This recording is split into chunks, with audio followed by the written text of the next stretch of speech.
All right, so we just finished drilling one size at a time. We found a forced in standard bolt into a metric hole, which was fortunate we found it now. This is going to need corrected because the standard bolt was too big for the 6mm hole, and the pitch bolt was way too coarse, so it damaged the aluminum threads. So we've just drilled it out to the 1/4 inch size required, and we're going to do a helicoil insert.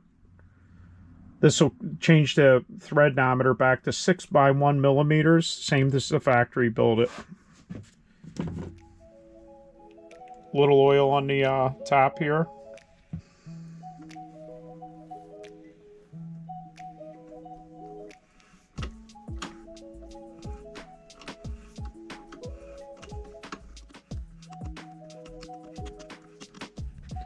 Okay, so we tap that hole right in there.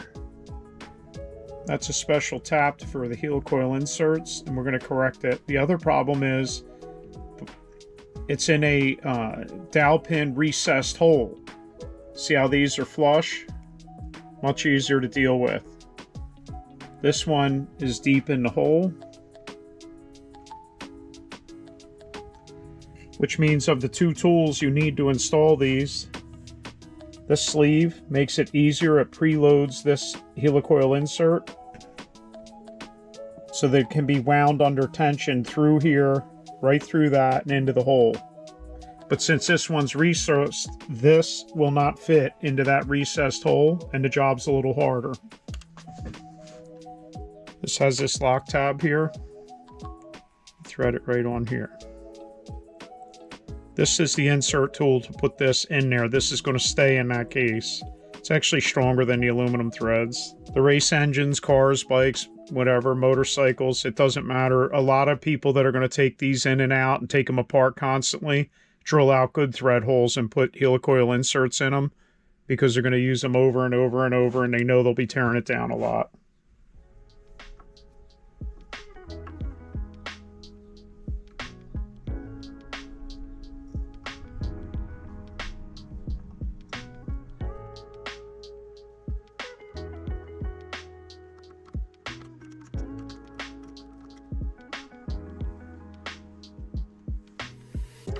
This has to be installed a little bit deeper. You just want to get it flush. You don't want to drive the thing in too deep. Then you're looking for different length crankcase screws or bolts, and you run the risk of putting the wrong bolt in a short hole and pulling this right out of the case. You always want to restore it as close to factory as you can. And that looks pretty good right there. So you saw the little tab that this tool driver latches onto here to screw it in. Just take this guy here in the hole and tap this with a hammer and break that tab off in the back. Get a little air hose and blow it out. Then we're going to take the correct size tap, the inserts in there, put some tap lube on, and this is a 6 by 1 millimeter to restore it all the same. You always run the tap through. You don't want to put the engine together, have your sealer all on there, and find out there's a problem with this helicoil insert. So this is just ensuring that it's in there correctly and cleans anything out of the threads that might jam you up and make you take the engine back apart. And it's going in nicely as it should. So this is a good thread restoration back to 6 by 1 millimeter. Anybody working on this engine in the future won't even know it was done. And that's the way it should be. Alright, so we're looking inside the thread repair.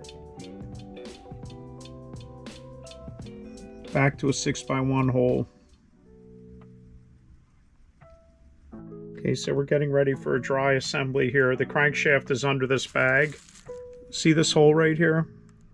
Nice and round. See this hole right here? Somebody did some hammering on this case prior to it getting to us, and the bolt is not going to go through there. We were doing a dry fit before applying sealer because of so many problems with this engine build. So we're going to go ahead and relieve this bottom part there that's like a D shape on the bottom and make it round so the crankcase bolt can fit through. This fits nicely into the hole that's there, and I'm using a kind of like a pointed tip so I can work my way in and not have a problem. This hole here has nothing wrong with it. This is the damaged one. So if I just take this in without even spinning it, it fits perfectly in that hole. This one not even close. So we'll know that we have the exact size here.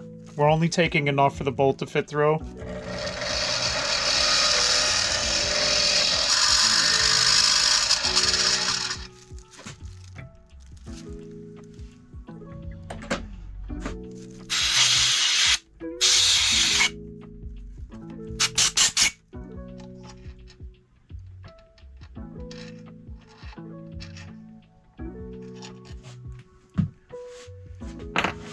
Need a little bit more out of there to get the bolt to come in straight. It cannot come through on an angle or it will not thread into the opposing crankcase.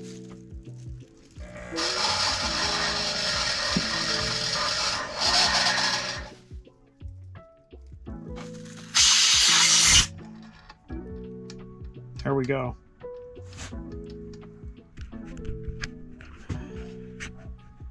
So the bolt can move up and down and thread into the opposing side. That means somebody hammered on this case below here, or it broke a connecting rod at one point.